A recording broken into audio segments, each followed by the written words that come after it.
Welcome to a slow, beginner-friendly lesson on an introduction to sqlite, made for absolute beginners. The friendliest database. Last lesson you learned why databases exist. Today you meet the friendliest database in the world, sqlite. It ships inside Python, no install needed. It has no server, no daemon, no password. One file on disk is the entire database. And it speaks real SQL, the same language used by PostgreSQL, MySQL, and Oracle. Everything you learn here transfers everywhere.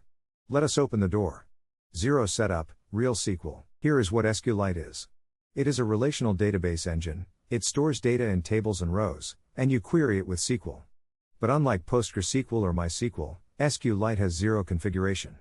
There is no server process to start. There is no daemon running in the background. There is no password to set. The entire database lives in one file on disk. And it ships with Python. You just import sqlite 3, and you are ready. No pip install, no UV add. One file, no server. sqlite is the friendliest database in the world. No server, no setup, no password. Just a file in Python. Simple by design. Try this right now. Open your shell and type import sqlite 3. It works. No pip install. No UV add. No setup. sqlite 3 is part of Python's standard library. It ships with every Python installation. You can print sqlite 3.sqlite version to see which version you have. This is the easiest database setup in the world. One import, and you are ready to work. Already on your machine. No install. No daemon. No configuration file. sqlite is already on your machine, inside Python.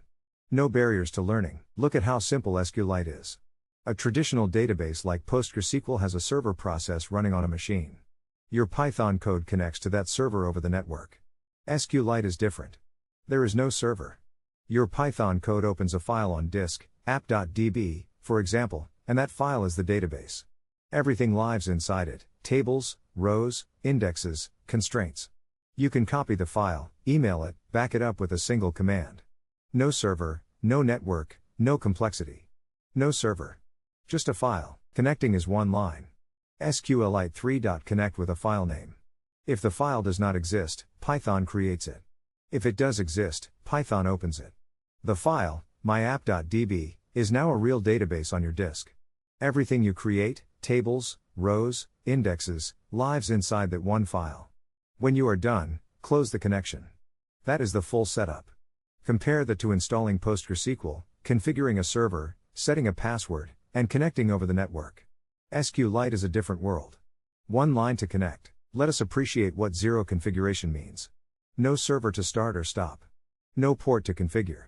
No user accounts or passwords to manage. No network settings. You open a file and start writing SQL. This removes every barrier between you and learning. When you are ready for PostgreSQL or MySQL, which have servers, ports, and passwords, you will already understand the SQL. sqlite gets you to the learning faster. Every barrier removed. The entire database is a single file on disk. You can copy it, email it, back it up. It is that simple. Copy it, email it, back it up. Here is how you run SQL in Python. You connect, then create a cursor. The cursor is your tool for executing SQL. Cursor.execute takes a SQL string and runs it against the database. Here we create a table called users with 2 columns, it and name. Then we commit, which saves the changes to the file. Then we close. 6 lines of Python, and you just created a real database table. We go slow on each of these steps in the lessons ahead. Cursor runs your SQL. A critical detail: execute runs the SQL, but changes are not saved to disk until you call commit. Think of it like a document editor. You type changes, that is execute. You press save, that is commit. If you forget to commit and close the connection, your changes vanish. This is actually a feature, it is how transactions work. You can run multiple SQL statements, and commit them all at once, or roll them all back if something goes wrong. All or nothing. Draft then save. sqlite runs on every phone, every browser, every operating system. You already use it dozens of times a day. Here is a remarkable fact. sqlite is the most widely deployed database in the world. Every Android phone uses it. Every iOS app stores data in it. Every major web browser uses it internally. WhatsApp, Signal, Firefox, Chrome, all backed by sqlite. You have been using sqlite dozens of times a day without knowing it. When you learn sqlite, you are learning the database that runs the world's phones and browsers. You use it every day. When do you use SQLite and when do you need a server database like PostgreSQL?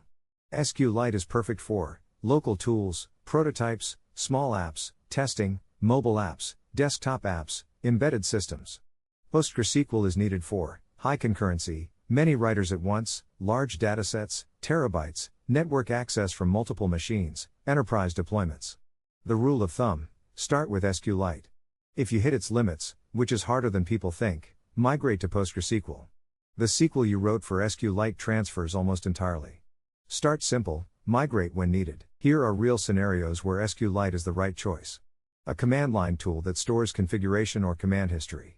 A desktop application that saves user data locally. A prototype or proof of concept for a larger system. Automated testing, fast, no server to start, no cleanup. A data analysis script that stores and queries intermediate results. In all these cases, SQLite is simpler, faster, and more reliable than setting up a database server. The right tool for many jobs. Learn SQLite, and the SQL you know works on PostgreSQL, MySQL, Oracle, and SQL Server. The skill transfers. The most important thing: skills transfer. The SQL syntax you learn with SQLite is nearly identical in PostgreSQL, MySQL, Oracle, and SQL Server. Table design is the same. Columns, types, constraints, joins, where clauses, group by, all the same. The only thing that differs is how you connect.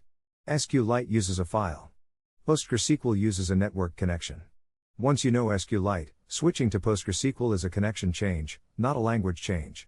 Connection changes, SQL does not. Here is what the rest of A.8 covers.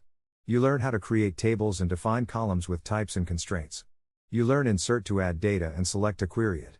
You learn update to modify records and delete to remove them. You learn safe queries, how to prevent SQL injection, the most common database attack. And you learn joins, combining data from multiple tables.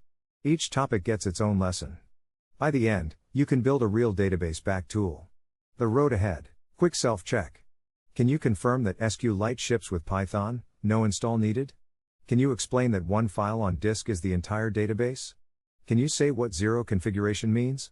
Can you confirm that SQL skills transfer to other databases? If any feels shaky, rewatch the matching part. Confirm each point. SQLite ships with Python. One file on disk is the entire database. Zero configuration, no server, no daemon, no password. Real SQL that transfers to PostgreSQL, MySQL, Oracle, and beyond. That is SQLite in 4 lines. In the next lesson, we connect to a database and create our first table. 4 lines, 1 database. Next lesson, we go hands-on. You connect to a SQLite database from Python, create a cursor, and write your first create table statement. You define columns with types, text, integer, real. You add constraints, primary key, not null, unique. Then you commit and see the table in the file. Real database work begins. Tables begin. If you want a quick practice, run this in your shell. Import SQLite 3. Connect to practice.db, Python creates the file. Print the SQLite version so you see it as a real database engine. Print the type of con so you see it as a connection object. Close the connection. Then look for practice.db on your disk. It is a real file, a real database, created by your code. When you see that file, SQLite stops feeling abstract. See the file. Believe it. Thanks for meeting SQLite. Next we connect and create our first table. Ready for tables.